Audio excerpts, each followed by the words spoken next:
আজকের কাহিনী সন্ন্যাসী ম্যাসিওর বিনয় তৃষ্ণা, যাদের নিয়ে সাধু ফ্রান্সিস তার সংঘ প্রতিষ্ঠা করেছিলেন। তারা আপ্রাণ চেষ্টা করতেন পার্থিব ধনে নিঃস্ব হয়ে নৈতিক উৎকর্ষ লাভ করতে, যে উৎকর্ষের গুণে খাঁটি ধন লাভ করে বিনয়ী হওয়া যায়। একদিন সন্ন্যাসীরা একত্র হয়েছেন ঈশ্বরের বিষয়ে আলোচনা করতে। তাদের মধ্যে একজন এই কাহিনীটি বললেন। ঈশ্বরের এক বিশেষ বন্ধু ছিলেন। কাজকর্ম এবং ভজন পূজন এই দুই বিষয়েই তিনি ঈশ্বরের বিশেষ অনুগ্রহ লাভ করেছিলেন। এছাড়া তিনি এত বিনয়ী ছিলেন যে নিজেকে তিনি মনে করতেন মহাপাতকী। এই বিনয়ের গুণে তিনি ঐশ্য করুণা, নৈতিক উৎকর্ষ এবং ঈশ্বরের আরও অনেক আশীর্বাদে সমৃদ্ধ হয়ে ওঠেন। ফলে তিনি কখনোই পাপের পথে যেতেন না। এই অপূর্ব বিনয়ের কথা শুনতে শুনতে এবং এর মধ্যে যে ঐশ্য জীবনের সম্পদ লুকিয়ে আছে তা বুঝতে পেরে সন্ন্যাসী ম্যাসিওর অন্তর এই গুণ লাভের জন্য ব্যাকুল হয়ে উঠল।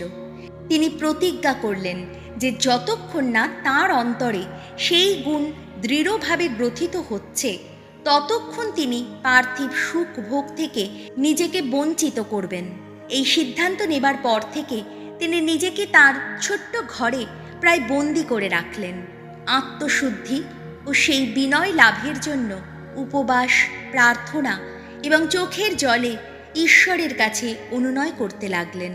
বিনয়ের গুণে ঈশ্বরের সেই বন্ধু যার কাহিনী তিনি শুনেছিলেন, তিনি কত ঐশ্য মহিমায় ভূষিত হয়েছেন, সেই গুণের অধিকারী হতে না পারলে তিনি যে নরকের যোগ্য হয়ে উঠবেন।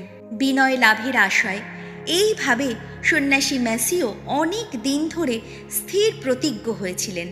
এই সময় একদিন তিনি বনে প্রবেশ করলেন। বনের মধ্য দিয়ে হাঁটতে হাঁটতে তিনি অঝরে কেঁদে চলেছেন এবং তার বুক থেকে দীর্ঘশ্বাস বেরিয়ে আসছে। ঈশ্বরের কাছে কাতর অনুনয় করে চলেছেন সেই দিব্য গুণ লাভের আশায়। ভক্তের কাতর ডাকে ঈশ্বর চুপ করে থাকতে পারেন না।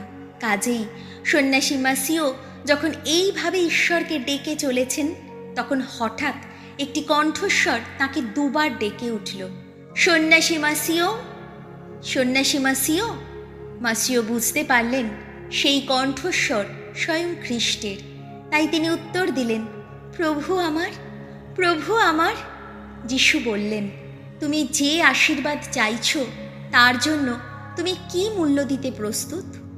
ম্যাসিও উত্তর দিলেন, প্রভু, আমার মাথা থেকে চোখ দুটো উপড়ে দিতে প্রস্তুত। যিশু বললেন, তোমার এই স্ফীত সম্পদ তুমি পাবে, তবে চোখ দুটো তোমারই থাক। এই বলে সেই কণ্ঠস্বর নীরব হল। সন্ন্যাসী ম্যাসিওর হৃদয় পূর্ণ বিনয় ও ঐশ্য আলোয় পূর্ণ হয়ে গেল। তার মন উল্লাসে ভরে উঠল। আনন্দে কবুতর যেমন একটা গভীর বকবকুম শব্দ করে, সন্ন্যাসী ম্যাসিও এই ঘটনার পর থেকে প্রায়ই প্রার্থনার সময় সেই রকম শব্দ করতেন। এইভাবে তিনি উৎফুল্ল হৃদয়ে ধ্যানমগ্ন হয়ে থাকতেন এবং তার মুখমণ্ডল এক উজ্জ্বল জ্যোতিতে ভরে থাকত। খাঁটি বিনয়ী হওয়ার ফলে তিনি নিজেকে মানুষের মধ্যে নিকৃষ্টতম বলে মনে করতেন।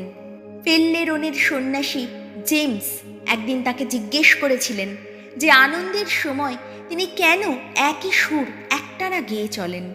উত্তরে ম্যাসিও উৎফুল্ল হয়ে বলেছিলেন যে কেউ যখন একটাই সুরে পূর্ণ তৃপ্তি পায় তখন তার আর সুর পাল্টাবার দরকার পড়ে না। প্রভু যিশু, তোমার জয় হোক। আমেন।